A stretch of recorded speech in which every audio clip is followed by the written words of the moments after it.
Hi friends, welcome back to our channel. Lavanya ಅಡುಗೆಗೆ ಸ್ವಾಗತ. ಇವತ್ತು ನಾನು ಬಿಸಿಬೇಳೆ ಬಾತ್ ಮಾಡ್ತಾ ಇದ್ದೀನಿ. ಸೊ ಯಾವ ತರ ಮಾಡೋದು ಅಂತ ನಾನು ನಿಮಗೆ ತೋರಿಸ್ತೀನಿ ನೋಡಿ. ಈ ತರ ಮಾಡಿಟ್ಟಿದ್ದೀನಿ ಬಿಸಿಬೇಳೆ ಬಾತ್ನ. ತುಂಬಾ ಚೆನ್ನಾಗಿ ಬಂದಿದೆ, ಟೇಸ್ಟು ಅಷ್ಟೇನೆ ತುಂಬಾ ಚೆನ್ನಾಗಿ ಬಂದಿದೆ. ಇದನ್ನ ಯಾವ ತರ ಮಾಡೋದು ಅಂತ ತೋರಿಸ್ತೀನಿ, ಬನ್ನಿ. 1 ಗ್ಲಾಸ್ ಬೇಳೆ ತಗೊಂಡಿದ್ದೀನಿ. ನಾನು 4 ಜನಕ್ಕೆ ಆಗೋಷ್ಟು ಮಾಡ್ತಾ ಇದ್ದೀನಿ, ಹಂಗಾಗಿ 1 ಗ್ಲಾಸ್ ಬೇಳೆ ತಗೊಂಡಿದ್ದೀನಿ. ಕುಕ್ಕರ್ಗೆ ಹಾಕೋಣ 1 ಗ್ಲಾಸ್ ಬೇಳೆನ. ಇದು ಬೇಗ ಬೇಯಲಿಕ್ಕೆ 1 ಸ್ಪೂನ್ ಎಣ್ಣೆ ಹಾಕ್ತಾ ಇದ್ದೀನಿ. 1 ಸ್ಪೂನ್ ಹಾಕಿ ಸಾಕು, ಜಸ್ಟ್ ಬೇಯೋಕ್ಕೋಸ್ಕರ. ಉಪ್ಪು ಒಂದು ಅರ್ಧ ಸ್ಪೂನು, ಒಂದು ಅರ್ಧ ಸ್ಪೂನ್ ಅರಿಶಿನ. 1 ಗ್ಲಾಸ್ ಬೇಳೆ ತಗೊಂಡಿದ್ದೀನಿ, ಅದಕ್ಕೆ 3 ಗ್ಲಾಸ್ ನೀರು ಹಾಕ್ತೀನಿ. 3 ಗ್ಲಾಸ್ ನೀರು ಹಾಕ್ತಾ ಇದ್ದೀನಿ. ಯಾವ ಗ್ಲಾಸ್ ಬೇಳೆ ತಗೊಂಡ್ರೆ ಅದೇ ಗ್ಲಾಸಲ್ಲಿ 3 ಗ್ಲಾಸ್ ನೀರು ಹಾಕಿದ್ದೀನಿ. ಈಗ ಇದನ್ನ ಬೇಯಕ್ಕಿಡ್ತೀನಿ. ಏನೇನು ಬೇಕಂತ ತೋರಿಸ್ತೀನಿ ನಿಮಗೆ. ಕ್ಯಾರೆಟ್, ಬೀನ್ಸು ಮೀಡಿಯಮ್ ಆಗಿ ಹೆಚ್ಚಿಟ್ಕೊಂಡಿದ್ದೀನಿ. ತೀರಾ ದಪ್ಪನೂ ಹೆಚ್ಚಿಟ್ಕೊಂಡಿಲ್ಲ, ತೀರಾ ಸಣ್ಣನೂ ಹೆಚ್ಚಿಟ್ಕೊಂಡಿಲ್ಲ. ಆಲೂಗಡ್ಡೆ 2, ಟೊಮೆಟೊ 2ನ ಮೀಡಿಯಮ್ ಆಗಿ ಹೆಚ್ಚಿಟ್ಕೊಂಡಿದ್ದೀನಿ.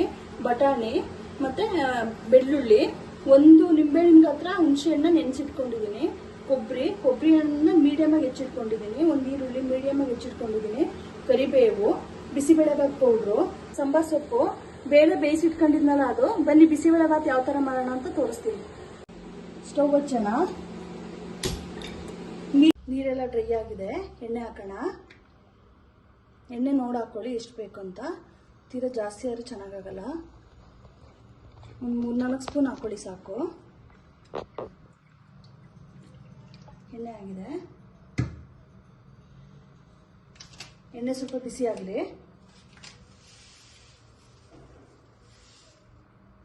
ಎಣ್ಣೆ ಬಿಸಿ ಆದ ತಕ್ಷಣ ಸ್ವಲ್ಪ ಸಾಸಿವೆ ಹಾಕೋಣ. ಕೊಬ್ಬರಿ ಹಾಕೋಣ, ಹೆಚ್ಚಿಟ್ಕೊಂಡಿರೋ ಕೊಬ್ಬರಿ ಹಾಕೋಣ. ಎಷ್ಟು ಬೇಕು ಅಷ್ಟು ಮಾಡಿ ಹಾಕೊಳ್ಳಿ. ಸಾರಿ, ನಾನು ನಿಮಗೆ ಐಟಮ್ ತೋರಿಸ್ಬೇಕಾದ್ರೆ ನೆರಗಡಲೆ ಬೀಜ ತೋರಿಸಿರ್ಲಿಲ್ಲ. ಮೇನ್ ಬಿಸಿಬೇಳೆ ಬಾತ್ಗೆ ಕೊಬ್ಬರಿ ಮತ್ತೆ ನೆರಗಡಲೆ ಬೀಜನೂ ಟೇಸ್ಟ್ ಕೊಡೋದು. ಸೊ ನೆರಗಡಲೆ ಬೀಜ ಹಾಕೋಣ. ಸ್ವಲ್ಪ ಫ್ರೈ ಆಗಲಿ ನೀಟಾಗಿ. ಸ್ವಲ್ಪ ಈಗ ಫ್ರೈ ಮಾಡ್ಕೋಬೇಕು, ಆಮೇಲೆ ಬೇರೆ ಐಟಮ್ ಎಲ್ಲ ಹಾಕಿದ್ಮೇಲೆ ಫ್ರೈ ಆಗಲ್ಲ. ಮೀಡಿಯಂ ಫ್ಲೇಮ್ನಲ್ಲಿ ಇಟ್ಕೊಳ್ಳಿ. ಜಾಸ್ತಿ ಫ್ರೈ ಮಾಡಿದ್ರೆ ಎತ್ಬಿಡತ್ತೆ. ಸ್ವಲ್ಪ ಫ್ರೈ ಆಗಲಿ ನೀಟಾಗಿ. ಸ್ವಲ್ಪ ನೀಟಾಗಿ ಫ್ರೈ ಆದಮೇಲೆ ನೆಕ್ಸ್ಟು ಈರುಳ್ಳಿ ಹಾಕೋಣ. ಈರುಳ್ಳಿ ಮತ್ತು ಬೆಳ್ಳುಳ್ಳಿ ಹಾಕೋಣ. ನಾನು ಬೆಳ್ಳುಳ್ಳಿ ಹಾಕ್ತಾ ಇದ್ದೀನಿ. ಇದು ಸ್ವಲ್ಪ ನೀಟಾಗಿ ಫ್ರೈ ಆಗಲಿ. ಬೆಳ್ಳುಳ್ಳಿ ಬೇಕಂತಂದ್ರೆ ಹಾಕೋಬೋದು. ನಾನು ಸ್ವಲ್ಪ ಜಾಸ್ತಿ ಬೆಳ್ಳುಳ್ಳಿ ಎಲ್ಲದಕ್ಕೂ ಯೂಸ್ ಮಾಡ್ತೀನಿ. ಬೆಳ್ಳುಳ್ಳಿ ಇಷ್ಟ ಆಗಲ್ಲ, ನೋಡಿ ಹಾಕೋದು. ಬೇಕಂದ್ರೆ ಹಾಕೋದು, ಇಲ್ಲಾಂದ್ರೆ ಬೇಡ. ಮತ್ತು ಹೆಚ್ಚಿಟ್ಕೊಂಡಿರೋ ಈರುಳ್ಳಿ ಹಾಕೋಣ. ಗೋಲ್ಡನ್ ಬ್ರೌನ್ ಬೇಕಂತ ಫ್ರೈ ಮಾಡಿ. ನೆರಗಡಲೆ ಬೀಜ ಮತ್ತು ಕೊಬ್ಬರಿನ ತೀರಾ ಫ್ರೈ ಮಾಡ್ಕೊಳಕ್ಕೆ ಹೋಗ್ಬೇಡಿ. ನೀವು ಎಷ್ಟು ಅಂತ ನೋಡಿ ಫ್ರೈ ಮಾಡ್ಕೊಳ್ಳಿ. ತೀರಾ ಬ್ರೌನ್ ಆಗೋ ಥರ ಮಾಡ್ಕೊಬೋದು. ಈರುಳ್ಳಿ ಸ್ವಲ್ಪ ಗೋಲ್ಡನ್ ಬ್ರೌನ್ ಬರಲಿ.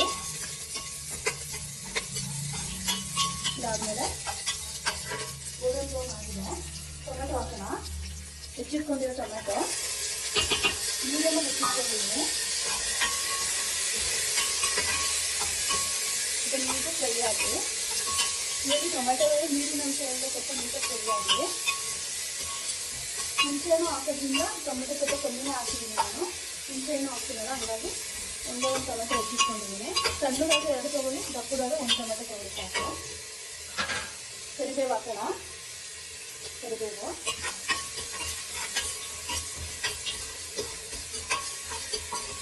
ಸ್ವಲ್ಪ ಆಗಿದೆ, ಫ್ರೈ ಆಗಿದೆ. ಇದು ನೀಟಾಗಿ ಫ್ರೈ ಆಗಿದೆ. ಇದಕ್ಕೆ ಹೆಚ್ಚಿ ವಾಶ್ ಮಾಡಿ ಇಟ್ಕೊಂಡಿರೋಂಥ ಕ್ಯಾರೆಟು ಮತ್ತು ಬೀನ್ಸ್ನ ಹಾಕ್ತಾ ಇದ್ದೀನಿ. ಯಾವುದೋ ಒಂದು ತಿಂಡಿ ಆದರೂ ಅಷ್ಟೇ ಸ್ವಲ್ಪ ಒಬ್ಬರೇ ಫ್ರೈ ಮಾಡಿದರೆ ವೆಜಿಟೇಬಲ್ಸ್ಗಳನ್ನ ಚೆನ್ನಾಗಿ ಬರುತ್ತೆ. ನೀಟಾಗಿ ಫ್ರೈ ಮಾಡ್ಕೊಳ್ಳಿ, ಟೇಸ್ಟ್ ಚೆನ್ನಾಗಿ ಬರುತ್ತೆ. ಸ್ವಲ್ಪ ಫ್ರೈ ಆಗಲಿ. ಇದಕ್ಕೆ ಹಸಿ ಬಟಾಣಿ ಹಾಕ್ತಾ ಇದ್ದೀನಿ. ಇಷ್ಟನ್ನು ಸ್ವಲ್ಪ ಫ್ರೈ ಆಗಲಿ. ಫ್ಲೇಮ್ ಮಾತ್ರ ಕಮ್ಮಿನೇ ಇಟ್ಕೊಳ್ಳಿ. ಲೋ ಫ್ಲೇಮಲ್ಲೇ ನೀವು ಫ್ರೈ ಮಾಡ್ಕೋಬೇಕು, ಇಲ್ಲ ಎದ್ಬಿಡತ್ತೆ ಎಲ್ಲ. ಫ್ರೈ ಆದಮೇಲೆ ಆಲೂಗಡ್ಡೆ ಹೆಚ್ಚಿಟ್ಕೊಂಡಿದ್ದಲ್ಲ, ಆಲೂಗಡ್ಡೆ ಹಾಕೋಣ. ಆಲೂಗಡ್ಡೆ ಬೇಕಂದ್ರೆ ಹಾಕೋಬೋದು, ಆಪ್ಷನ್ ಇದೆ, ಅದು ಅಷ್ಟೇ. ನೀವು ಬೇಕಂತ ಹೇಳಿದ್ರೆ ಹಾಕೋದು. ಇಲ್ಲ ಅಂತ ಹೇಳಿ ಮಾಮೂಲಿ ಕ್ಯಾರೆಟ್, ಬೀನ್ಸ್ ಇದ್ರ ಬದಲು ಕ್ಯಾಬೇಜ್ ಹಾಕೋಬೋದು. ಕ್ಯಾಬೇಜ್ ಹಾಕೊಂಡ್ರೆ ಚೆನ್ನಾಗಿರುತ್ತೆ. ಎಲ್ಲರೂ ಇಷ್ಟಪಡೋರು, ಇಲ್ಲಾಂದರೆ ಬೇಡ. ನೋಡಿ ಹಾಕೊಳ್ಳಿ. ಫ್ರೈ ಆಗಿದೆ. ಸ್ವಲ್ಪ ಅರಿಶಿನ ಪುಡಿ ಹಾಕೋಣ. ಒಂದು ಅರ್ಧ ಟೀ ಸ್ಪೂನು ಅರಿಶಿನ ಹಾಕೋಣ. ಎಷ್ಟು ಕಲ್ಲರ್ಗೋಸ್ಕರ ಅಷ್ಟೇ. ಫ್ರೈ ಆಗಲಿ. ಈ ಥರ ಎಲ್ಲ ನೀಟಾಗಿ ಫ್ರೈ ಆಗಬೇಕು. ಇದಾಗಿದೆ. ಇದಕ್ಕೆ ಬೇಯಿಸಿಟ್ಕೊಂಡಿದ್ನಲ್ವಾ ಬೇಳೆ, ಅದನ್ನು ಹಾಕೋಣ. ಬೇಳೆ ಬೇಯಿಸಿಟ್ಕೊಂಡಿದ್ದೆ ಅಲ್ವಾ, ಇದನ್ನ ಹಾಕೋಣ. ಬೇಳೆನ ನೀಟಾಗಿ ಬೇಯಿಸಿ ಸ್ಮ್ಯಾಶ್ ಮಾಡಿ ಇಟ್ಕೋಬೇಕು. ಅವಾಗಲೇ ಬಿಸಿಬೇಳೆಲ್ಲ ಟೇಸ್ಟ್ ಬರೋದು. ಸುಮ್ಮನೆ ಹಿಂಗೆ ತುಂಬ ಬೇಯಿಸಿ ಹಾಕಿದ್ರೆ ಚೆನ್ನಾಗಿರಲ್ಲ. ಅದನ್ನ ನೀಟಾಗಿ ಸ್ಮ್ಯಾಶ್ ಮಾಡಿದ್ರೇ ಚೆನ್ನಾಗಿರೋದು ಬೇಳೆ. ಬಿಸಿಬೇಳೆ ತಿಂತಿರಲಿದೆ ಏನು ಬೇಳೆನ ಬೇಯಿಸಿ ನೀಟಾಗಿ ಸ್ಮ್ಯಾಶ್ ಮಾಡಿ ಇಟ್ಕೋಬೇಕು. ಇದು ಸ್ವಲ್ಪ ಫ್ರೈ ಆಗಲಿ. ಇದು ಸ್ವಲ್ಪ ನೀಟಾಗಿ ಫ್ರೈ ಆದಮೇಲೆ ಅವಾಗ ನಾನು ಮಸಾಲೆ ರುಬ್ಬಿಟ್ಕೊಂಡಿದ್ದೆ ಅಲ್ವಾ, ಆ ಮಸಾಲೆ ರುಬ್ಬಿಟ್ಕೊಂಡಿದ್ದ ಇದು ಮಸಾಲೆನ ಕೆಲವರು ಹಾಕ್ತಾರೆ. ಯಾಕೆಂದ್ರೆ ಕೆಲವ್ರು ಮಾತ್ರ ಹಾಕ್ತಾರೆ, ಎಲ್ಲರೂ ಹಾಕಲ್ಲ. ಕೆಲವರು ಬಿಸಿಬೇಳೆ ಬಾತ್ ಪೌಡರ್ ಹಾಕೋದ್ರಿಂದ ಹಂಗೆ ಡೈರೆಕ್ಟ್ ಆಗಿ ಮಾಡ್ತಾರೆ. ಬಿಸಿಬೇಳೆ ಬಾತ್ ಪೌಡರ್ ಹಾಕ್ತಾ ಇದ್ದೀನಿ. ಮಸಾಲೆನೂ ಹಾಕಿರೋದ್ರಿಂದ ಜಾಸ್ತಿ ಏನು ಬೇಕಾಗಲ್ಲ. ಮೀಡಿಯಮ್ ಆಗಿ ಒಂದು 3/4 ಕಪ್ ತಗೊಳ್ಳಿ ಸಾಕು. ಇದು ಸ್ವಲ್ಪ ನೀಟಾಗಿ ಇಟ್ಕೊಳ್ಳಿಲ್ಲ. ಇವಾಗ ಉಪ್ಪು ಹಾಕೋಣ. ಇವಾಗ ಉಪ್ಪು ನೋಡಿ ಹಾಕೊಳ್ಳಿ. ಈಗ ನಾನೊಂದು 2 ಸ್ಪೂನ್ ಹಾಕಿರ್ತೀನಿ. ಆಮೇಲೆ ಟೇಸ್ಟ್ ನೋಡಿ ಹಾಕೋಬೋದು. ನಾನೀಗೊಂದು 2 ಸ್ಪೂನ್ ಹಾಕಿದ್ದೀನಿ. ನೀರು ಹಾಕೋಣ. ಇವಾಗ ನೀರು ಸ್ವಲ್ಪ ಜಾಸ್ತಿನೇ ಬೇಕು. ಬಿಸಿಬೇಳೆ ಬಾತ್ ತೀರ ಗಟ್ಟಿ ಇದ್ರೆ ಚೆನ್ನಾಗಾಗಲ್ಲ, ಅತಿ ತೆಳು ಇದ್ರೂ ಚೆನ್ನಾಗಾಗಲ್ಲ. ಮೀಡಿಯಮ್ ಆಗಿರಲಿ. ನೀರು ಹಾಕೋಣ. ಸೊ ನೀಟಾಗಿ ಎಲ್ಲ ಮಿಕ್ಸ್ ಮಾಡೋಣ. ನೆನೆಸಿರೋಂಥ ಹುಣಸೆಹಣ್ಣು ಹಾಕೋಣ. ಟೊಮೆಟೊ ಹಾಕಿರೋದ್ರಿಂದ ನೋಡಿ ಹಾಕೊಳ್ಳಿ ಹುಣಸೆ ಹುಳಿ.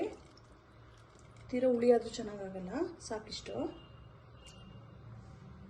1 ಗ್ಲಾಸ್ ಬೇಳೆ ಹಾಕಿದ್ದೀನಲ್ವಾ, ಸೊ 1 ಗ್ಲಾಸ್ ಅಕ್ಕಿ ಹಾಕೊಳ್ಳೋಣ. ಬೇಳೆ ಯಾವ್ದ್ರಲ್ಲಿ ತೊಗೊಂಡಿದ್ದೀನಿ ಅದೇ ಇದರಲ್ಲಿ ಅಕ್ಕಿ ತೊಗೊಂಡಿದ್ದೀನಿ. ತೀರ ಅಕ್ಕಿ ಹಾಕಿದ್ರೆ ತೀರ ಗಟ್ಟಿ ಹಾಕ್ಬಿಡುತ್ತೆ. ಹಾಗಾಗಿ 1 ಗ್ಲಾಸ್ ಬೇಳೆ 1 ಗ್ಲಾಸ್ ಅಕ್ಕಿ ಹಾಕೊಳ್ಳಿ. ಕರೆಕ್ಟಾಗಿ ನಿಮ್ಗೆ ಗೊತ್ತಾಗುತ್ತೆ. ಆಗಿದೆ. ಬೌಲ್ಗೆ ಹಾಕೊಳ್ಳೋಣ. ಈಗ ಬಿಸಿಬೇಳೆ ಬಾತ್ ರೆಡಿ ಇದೆ. ಬೌಲ್ಗೆ ಹಾಕಿದ್ದೀನಿ. ಇದಕ್ಕೀಗ ಸ್ವಲ್ಪ ಕೊತ್ತಂಬರಿ ಹಾಕೋಣ. ಸಣ್ಣದಾಗಿ ಹೆಚ್ಚಿಟ್ಕೊಂಡಿದ್ದು ಸ್ವಲ್ಪ ಹಾಕೊಳ್ಳಿ ಅಷ್ಟೇ, ಜಸ್ಟ್ ಗಾರ್ನಿಷ್ಗೆ. ಆಮೇಲೆ ಖಾರ ಬೂಂದಿನ ಹಾಕೋಣ ಮೇಲೆ. ಹಂಗೇನೆ ಬಿಸಿಬೇಳೆ ಬಾತಿಗೆ ಖಾರ ಬೂಂದಿ ಹಾಕೊಂಡು ತಿಂದ್ರೆ ತುಂಬಾ ಟೇಸ್ಟ್ ಬರೋದು. ನಿಮ್ಗೆ ಎಷ್ಟು ಬೇಕೋ ನೋಡಿ ಅಷ್ಟು ಹಾಕೊಳ್ಳಿ. ಬಿಸಿಬೇಳೆ ಬಾತ್ ರೆಡಿ ಇದೆ. ಹೊಸದಾಗಿ ಯಾರು ನನ್ನ ಚಾನಲ್ನ ನೋಡ್ತಾ ಇದ್ದೀರಾ ದಯವಿಟ್ಟು ಸಬ್ಸ್ಕ್ರೈಬ್ ಮಾಡ್ಕೊಳ್ಳಿ. ಹೊಸದಾಗಿ ಚಾನಲ್ಸ್ ಕ್ರಿಯೇಟ್ ಮಾಡಿದ್ದೀನಿ, ಸಪೋರ್ಟ್ ಮಾಡಿ. Thank you for watching. ಇದೇ ಥರ ನನ್ನ ಚಾನಲ್ನ ನೋಡ್ತಾ ಇರಿ, ಸಪೋರ್ಟ್ ಮಾಡ್ತಾ ಇರಿ. Thank you.